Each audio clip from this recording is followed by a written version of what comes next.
ರಾಜ್ಯ ಕಾಂಗ್ರೆಸ್ಗೆ ಮುಖ್ಯಮಂತ್ರಿ ಸಿದ್ದರಾಮಯ್ಯನವರೇ ಬಾಸ್. ದ್ವೇಷದ ಪೊಲಿಟಿಕ್ಸ್ಗೆ ಗ್ರೀನ್ ಸಿಗ್ನಲ್ ಕೊಡ್ತಾ ಹೈಕಮಾಂಡ್.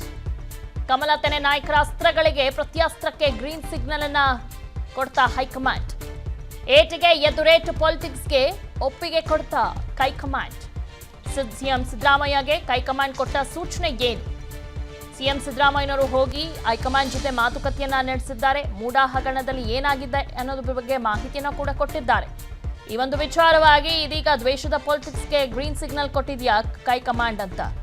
ಕಮಲತೆರೆ ನಾಯಕರ ಅಸ್ತ್ರಗಳಿಗೆ ಪ್ರತ್ಯಾಸ್ತ್ರಕ್ಕೆ ಗ್ರೀನ್ ಸಿಗ್ನಲ್ನ ಕೊಟ್ಟಿದೆ ಎಂದು ಹೇಳಲಾಗ್ತಾ ಇದೆ. ಸಿಎಂ ಸಿದ್ದರಾಮಯ್ಯಗೆ ಏನಂತ ಸೂಚನೆ ಕೊಟ್ಟಿರಬಹುದು ಹೈಕಮಾಂಡ್? ಏನೆಲ್ಲ ಚರ್ಚೆಗಳಾಗಿದೆ? ವರಿಷ್ಠರ ಮುಂದೆ ಸಿದ್ದರಾಮಯ್ಯ ಪರ ಡಿಸಿಎಂ ಡಿಕೆಶಿ ಬ್ಯಾಟಿಂಗ್ ಮಾಡಿದ್ದಾರೆ. ಡಿಕೆ ಶಿವಕುಮಾರ್ ಮಾತಿಗೆ ಧ್ವನಿಗೂಡಿಸಿದ್ದಾರೆ ಮಲ್ಲಿಕಾರ್ಜುನ ಖರ್ಗೆ. ಸಿಎಂ ಸಿದ್ದರಾಮಯ್ಯ ವಿರುದ್ಧದ ಆರೋಪಕ್ಕೆ ಕಾನೂನು ಹೋರಾಟವೇ ಉತ್ತರ ಅಂತ ಹೇಳಿದ್ದಾರೆ. ಈ ವೇಳೆ ಹೈಕಮಾಂಡ್ ಸಿಎಂ ಬೆನ್ನಿಗೆ ನಿಲ್ಲಬೇಕು ಅಂತ ಮನವಿಯನ್ನ ಕೂಡ ಮಾಡಿದೆ. ಪಕ್ಷದ ಹಿತದೃಷ್ಟಿಯಿಂದಲೂ ಇದರ ಅಗತ್ಯ ಇದೆ ಅಂತ ನಾಯಕರು ಹೇಳಿದ್ದಾರೆ. ರಾಜ್ಯ ನಾಯಕರ ಮಾತಿಗೆ ಮಣೆ ಹಾಕಿದೆ ಕಾಂಗ್ರೆಸ್ ಹೈಕಮಾಂಡ್. ಹಾಗಿದ್ರೆ ಏನ್ ತಂತ್ರ ರೂಪಿಸಿರಬಹುದು ಇಲ್ಲಿ? ಯಾವ ರೀತಿ ಸಿದ್ದರಾಮಯ್ಯ ಪರ ಸಪೋರ್ಟ್ ಅನ್ನ ಕೊಟ್ಟಿರಬಹುದು ಹೈಕಮಾಂಡ್? ಯಾವ ರೀತಿ ಹೋರಾಟವನ್ನ ಮುಂದಿನ ದಿನಗಳಲ್ಲಿ ಮಾಡಲಿದೆ?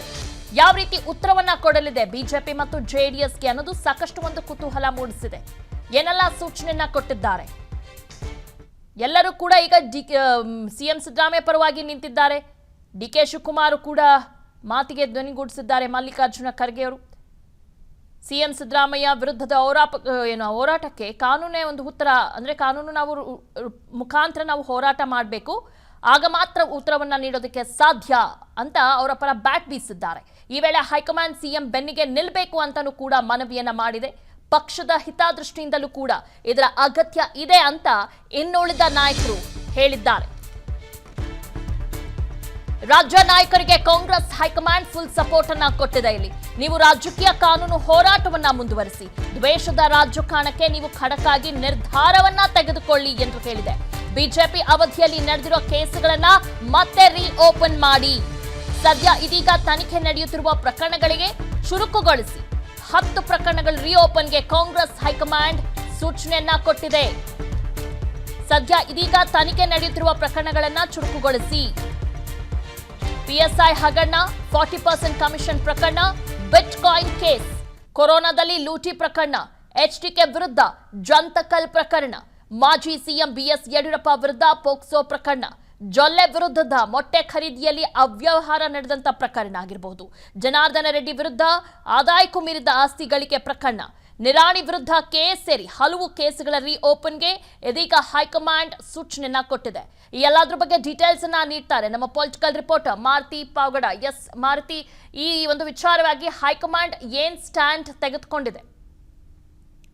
ದಿವ್ಯಾ, ನಿನ್ನೆ ಮುಖ್ಯಮಂತ್ರಿ ಸಿದ್ದರಾಮಯ್ಯ ಅವರು ಬೆಳಗ್ಗೆ ದೆಹಲಿ ಕಡೆ ಭೇಟಿಗೆ ಪ್ರಯಾಣವನ್ನು ಬೆಳೆಸಿದಂಥ ಒಂದು ಸಂದರ್ಭದಲ್ಲಿ ಇದ್ದಂತಹ ಅವರ ಒಂದು ಮುಖದಲ್ಲಿದ್ದಂತಹ ಭಾವನೆಗಳಾಗಿರ್ಬೋದು, ಇವತ್ತು ದೆಹಲಿ ಭೇಟಿ ಮುಗಿಸ್ಕೊಂಡು ಬಂದ ಬಳಿಕ ಬೆಂಗಳೂರಲ್ಲಿರುವಂತಹ ಸಿದ್ದರಾಮಯ್ಯ ಅವರ ಒಂದು ಭಾವನೆಗಳಲ್ಲಿ ಭಾಳಷ್ಟು ವ್ಯತ್ಯಾಸಗಳನ್ನು ಕಾಣಿಸ್ತಾ ಇದ್ವಿ. ನಿನ್ನೆ ನಡೆದಂತಹ ಹೈಕಮಾಂಡ್ ಮಟ್ಟದಲ್ಲಿ ನಡೆದಂಥ ಒಂದು ಸಭೆಯಲ್ಲಿ ಭಾಳಷ್ಟು ಸ್ಪಷ್ಟವಾದಂಥ ಒಂದು ಸಂದೇಶ ಮುಖ್ಯಮಂತ್ರಿ ಸಿದ್ದರಾಮಯ್ಯ ಅವರಿಗೆ ಸಿಕ್ಕಂತೆ ಕಾಣಿಸ್ತಾ ಇದೆ. ಅದರಲ್ಲೂ ಪ್ರಮುಖವಾಗಿ ಉಪಮುಖ್ಯಮಂತ್ರಿ ಹಾಗೂ ಸಿಎಂ ರೇಸಲ್ಲಿ ಇರುವಂತಹ ಡಿಕೆ ಶಿವಕುಮಾರ್ ಹಾಗೂ ಮಲ್ಲಿಕಾರ್ಜುನ್ ಸೇರಿದಂತೆ ಹಲವು ನಾಯಕರುಗಳು ನಿನ್ನೆ ಸಿದ್ದರಾಮಯ್ಯ ಅವರ ಪರವಾಗಿ ಹೈಕಮಾಂಡ್ ಮುಂದೆ ಬ್ಯಾಟನ್ನು ಬೀಸಿರುವಂಥದ್ದು. ಸಿದ್ದರಾಮಯ್ಯ ಅವರ ವಿರುದ್ಧ ಮೂಡಾ ಪ್ರಕರಣವನ್ನು ಭಾಳಷ್ಟು ರಾಜಕೀಯಗೊಳಿಸುವಂಥ ಒಂದು ಕೆಲಸ ಬಿಜೆಪಿ ಮತ್ತು ಜೆಡಿಎಸ್ ಮಾಡ್ತಾ ಇದೆ. ಹೀಗಾಗಿ ಇಂಥ ಒಂದು ಸಂದರ್ಭದಲ್ಲಿ ಕಾಂಗ್ರೆಸ್ ಹೈಕಮಾಂಡ್ ಸಂಪೂರ್ಣವಾಗಿ ಅವ್ರ ಜೊತೆ ನಿಲ್ಲಬೇಕು ಅನ್ನುವಂಥದ್ದು 136 ಶಾಸಕರ ಒಕ್ಕೊರಲಿನ ಒಂದು ಅಭಿಪ್ರಾಯ.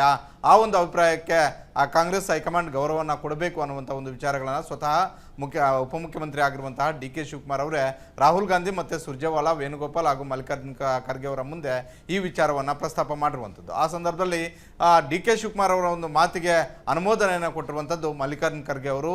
ಇದರಲ್ಲಿ ಯಾವುದೇ ತಪ್ಪಿಲ್ಲ, ನಾವು ಮೂಡಾ ಪ್ರಕರಣವನ್ನು ಕಾನೂನು ಮತ್ತು ರಾಜಕೀಯವಾಗಿ ಎರಡೂ ರೀತಿಯಲ್ಲಿ ಎದುರಿಸೋಣ. ಸದ್ಯಕ್ಕೆ ಅಂತ ಯಾವುದೇ ರಾಜಕೀಯ ಪಲ್ಲಟಗಳು ಆಗುವಂಥ ಒಂದು ಬೆಳವಣಿಗೆಗಳು ಆಗೋದಿಲ್ಲ. ಆದರೆ ಒಂದಂತೂ ಸ್ಪಷ್ಟ, ಡಿಸೆಂಬರ್ ಮತ್ತು ಜನವರಿಯ ಒಳಗಡೆ ಸಂಪುಟಕ್ಕೆ ಒಂದಷ್ಟು ಸರ್ಜರಿ ಆಗುವಂತಹ ಎಲ್ಲ ಸಾಧ್ಯತೆಗಳು ಕೂಡ ಇದ್ದಾವೆ. ಅಷ್ಟು ಬಿಟ್ಟರೆ ಬೇರೆ ಯಾವುದೇ ರಾಜಕೀಯ ಲೆಕ್ಕಾಚಾರಗಳು ಕೂಡ ಇಲ್ಲ.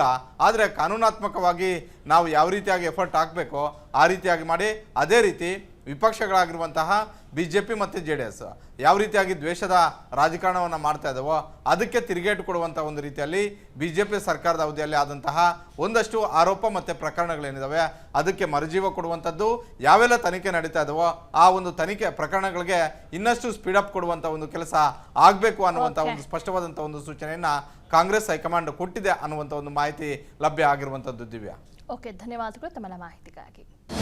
ಅನುಕ್ಷಣದ ಸುದ್ದಿಗಳಿಗಾಗಿ ವಿಸ್ತಾರ ನ್ಯೂಸ್ ಯೂಟ್ಯೂಬ್ ಚಾನೆಲ್ ಸಬ್ಸ್ಕ್ರೈಬ್ ಮಾಡಿ. ಹೊಸ ಸುದ್ದಿಗಳ ನೋಟಿಫಿಕೇಶನ್ಗಾಗಿ ಬೆಲ್ ಐಕಾನ್ ಕ್ಲಿಕ್ ಮಾಡಿ.